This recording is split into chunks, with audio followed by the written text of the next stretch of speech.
Today, we're talking about a real giant of literature, a man who didn't just write amazing stories, but actually helped build the very language we're speaking right now, Geoffrey Chaucer. I mean, think about that title for a second. The father of English literature. That's a huge claim, right? So what did this one guy do that was so game-changing that he earned that title for all time? Well, that's exactly what we're going to unpack. And here's the thing. This wasn't some nickname people gave him hundreds of years later. No, people knew something special was happening at the time. His contemporary, another poet named Thomas Hockleave, called him the first finder of our fair language. You see, he was recognizing Chaucer's incredible talent for making English, a language often seen as second class to French and Latin, sound beautiful and powerful.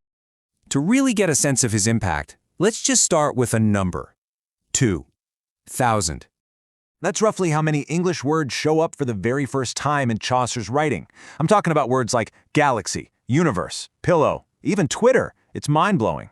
He wasn't just working with the tools he had, he was forging new ones, making the language bigger, richer, and way more expressive. So how on earth did a wine merchant's son pull this off? Well, Chaucer wasn't some poet locked away in an ivory tower. Far from it. His dad was a wealthy wine merchant, and Chaucer himself became a top-tier civil servant, a diplomat, a courtier.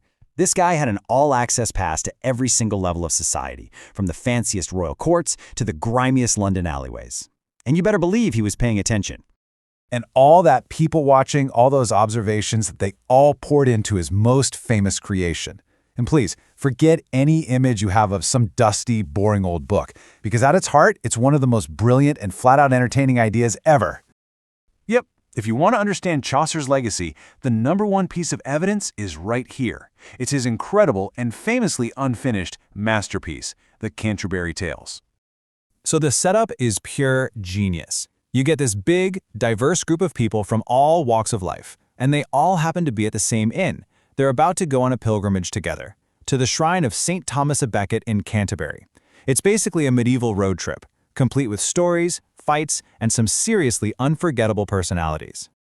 To keep things interesting on the long journey, the inn's host comes up with a plan. Let's have a storytelling contest. Everybody tells a few tales, and whoever tells the best one gets a free dinner paid for by everyone else when they get back.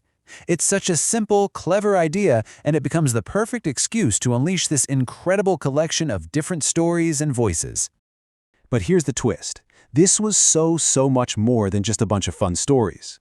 This road trip was Chaucer's way of putting his entire society on display, putting it right under the microscope. And trust me, nobody was safe from his razor-sharp wit. You have to understand, society back then was super rigid. It was basically divided into what they called the three estates. You had the church, the people who prayed, you had the nobility, the people who fought, and you had the peasantry, the people who worked. Everyone had their box, and you were supposed to stay in it. Chaucer takes this whole structure and turns it into an amazing tool for satire.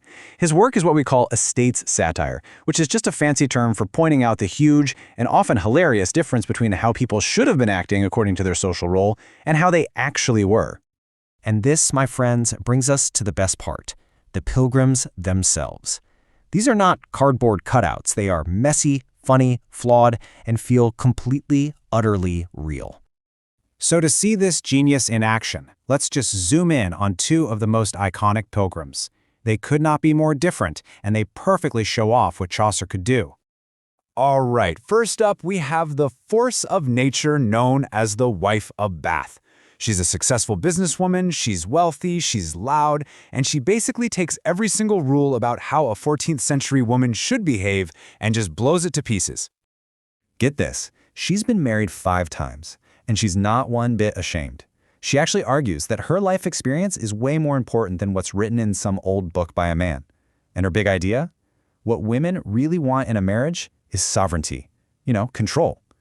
She's kind of this proto-feminist figure, representing a brand new, rising middle class that was starting to shake things up.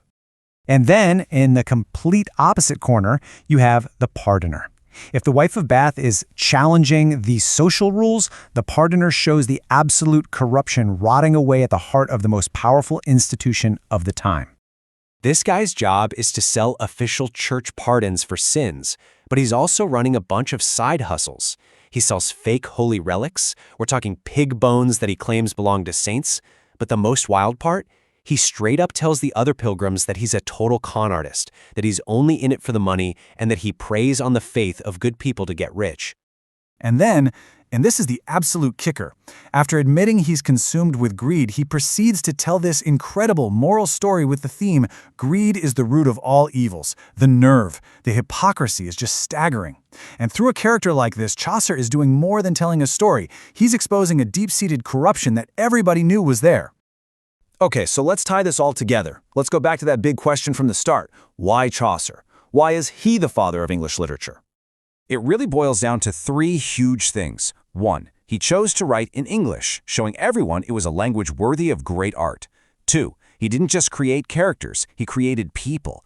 People who were flawed and complicated and felt absolutely real.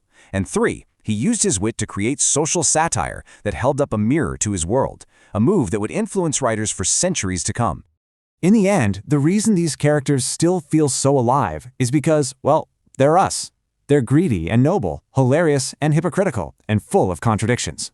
What Chaucer really gave us was a timeless portrait of humanity itself. And that kind of leaves us with a fun question to think about. Chaucer's road trip had a knight, a monk, and a miller.